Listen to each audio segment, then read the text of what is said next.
Hey friends, welcome in. I'm glad you joined me today. So with this quarantine business, a lot of you are working from home, and I've heard a lot of my friends say that they're having to video conference or do Zoom meetings or something where they actually have to appear in front of their coworkers via video, and they're a little concerned about looking like they're schlumpy, like they just rolled out of bed.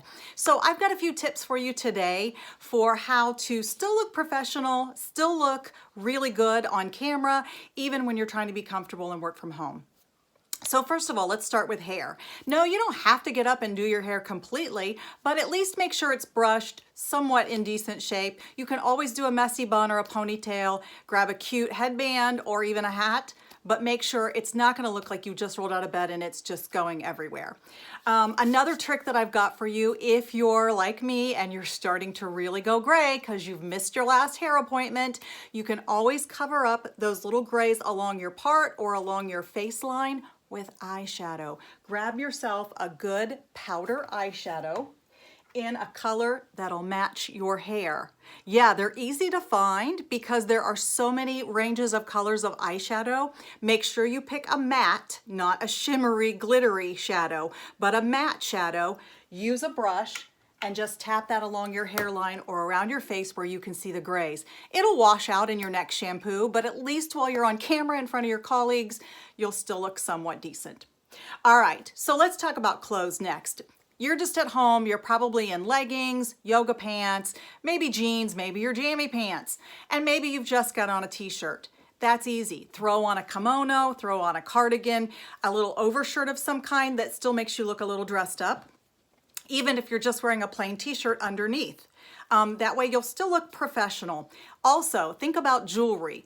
Adding just a pair of earrings or a necklace makes it look like you're serious, you're still working hard from home, you're down to business, your boss is gonna take you seriously and appreciate that you went to the efforts to look your best while you're in a meeting. Next, let's talk about your background. Backgrounds are really easy to do and they can be really inexpensive. Think about what your viewers are going to see behind you. A friend of mine who's working from home was video conferencing and she was in her home office, which is also a spare bedroom. She had one of those portable clothes racks in the background, and she had her laundry that she was waiting to put away on hangers on that clothes rack. The first thing her boss said to her was, "Oh, looks like you're getting a little laundry done this week while you're home," because he could see those clothes in the background. Well, she was embarrassed and made sure that the next meeting those were moved out of the way. But think about what you're going to see behind you. If you're a teacher and you're doing Zoom, you might want to do something cute and colorful behind you because you've got younger students. A great one for that, I know some of my online teacher friends go to the dollar store and buy shower curtains. You can buy them in all sorts of cute prints for kids. You can hang one of those behind you. I have behind me just a simple white twin bed sheet that I bought at the dollar store, and I had a friend tie-dye it with gray. I use this all the time for photography. Now, I've got a professional photography stand holding it up, but again, that portable clothes rack, you can use one of those and just drape the sheet or shower curtain, whatever, right over it. Makes a perfect backdrop. If not, find a blank wall in your house, or at least a wall that just has maybe some pictures or something pretty neutral or bland behind you.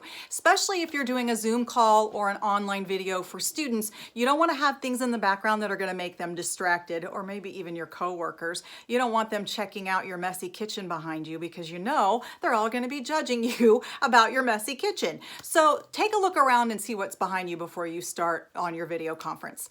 The last thing we're going to talk about is lighting.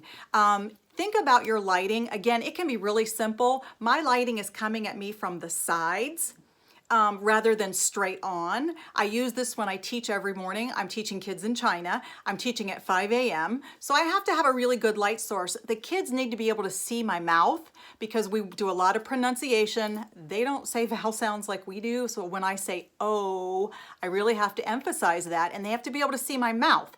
So I make sure I have good lighting on my face.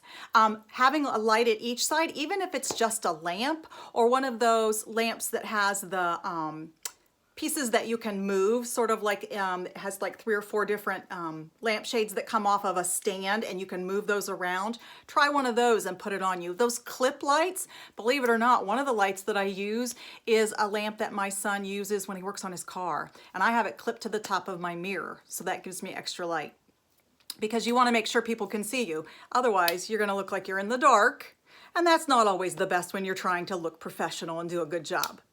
So think about that. And then the last thing I'm going to talk about, of course, is makeup. No, you don't have to get up and do a full-on glam makeup job, but you do want to make sure that you at least put on enough makeup that you're not going to look all pale and washed out and like you just rolled out of bed in the morning. Now, I'm lucky. When I teach online with my Chinese students, there's a filter, yes, that makes me look like I've got makeup on. So I look pretty good even at 5 a.m. and I don't have to do my makeup. But if I'm doing a Zoom call with my unique team or with anyone else, I make sure I've got on at least enough makeup that I'm gonna look presentable. So think about these tips, friends, and I hope this helped you out a little bit. Thanks for joining me. See you next time. Bye-bye.